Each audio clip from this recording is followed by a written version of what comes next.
بچیوں کو پردہ کروائیں گے، رشتے نہیں آئیں گے، اس لیے بے پردہ کرا. تو بے پردہ لڑکیوں کے جو رشتے آتے ہیں نا، وہ تو میں تو یہی کہوں گا کہ رشتہ آئے وہی جو پردہ دیکھ کر آئے. یہ پردے والی بیٹی ہے، ہم کو یہ چاہیے. ہماری بیٹی جانی بھی اسی گھر میں چاہیے جہاں پردے کو پسند کیا جاتا ہے. جہاں پردے پسند ہی کیا جاتا، وہاں میں اپنے تمام ان اسلامی بھائیوں کو، تمام فیملیز کو ریکویسٹ کرتا ہوں جنہوں نے بڑی ماشاءاللہ کوشش کر کے اپنی بیٹیوں کو با پردہ با حیا بنایا ہے، مہربانی کریں ان کا رشتہ اسی گھر میں کریں جہاں خود پردہ ہو، وہ خود مذہبی گھرانہ ہو اور اس کو اپریشیٹ کیا جاتا ہو. تو وہاں انشاءاللہ آپ کی بیٹی سکھی رہے گی. ورنہ اللہ نہ کرے آپ کی یہ زندگی بھر کی جو کوشش ہے نا، یہ رائگاں ہو جائے گی.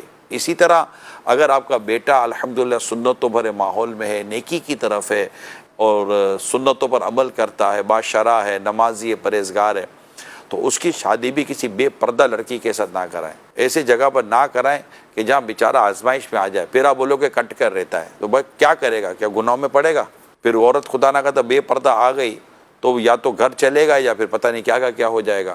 بیٹی وہاں دی جائے جہاں آپ کو پتہ ہم نے بیٹی کی پرورش اس انداز سے کی ہے، پورا آپ کو پتہ ہے بیٹی کا رہنا کرنا، کھانا پینا اور سارا جو اس کی جو سوچ ہے وہ کیسی تھی.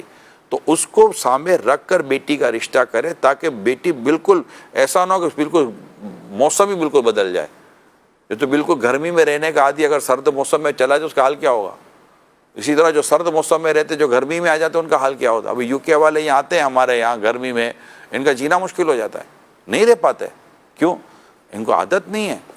اسی طرح کوئی سخت سردی میں چلا جائے ہمارے یہاں کا، خود آپ اپنے ملک کا دیکھ لیں، اگر آپ چلے جائیں تو آپ وہاں برداشت نہیں ہوتی سردی، 20 21 مائنس ڈگری ٹیمپریچر ہوتا ہے. اگر عام آدمی جی رہا ہوتا ہے ہمارے لیے آزمائش ہو جاتی ہے. تو یوں مطلب کہ لڑکا اور لڑکی کی جب آپ شادی کریں یہ بھی سوچ سمجھ کر کرنی چاہیے. اور آپ کو کس نے کہہ دیا یوں رشتہ آئے گا نہیں یوں رشتہ ہے؟ بے پردہ ہو تب بھی رشتہ آتا ہے، با پردہ ہو تب بھی رشتہ آتا ہے. نیک ہو اس کو بھی شادی ہوتی ہے، بد ہو اس کی بھی شادی ہو جاتی ہے. شادی تو جو مقدر میں ہونی ہے، اس کے لیے کیا اتنا مطلب کہ بندہ مطلب کہ وہ فکروں میں ہلکان ہوا چلا جا رہا ہے.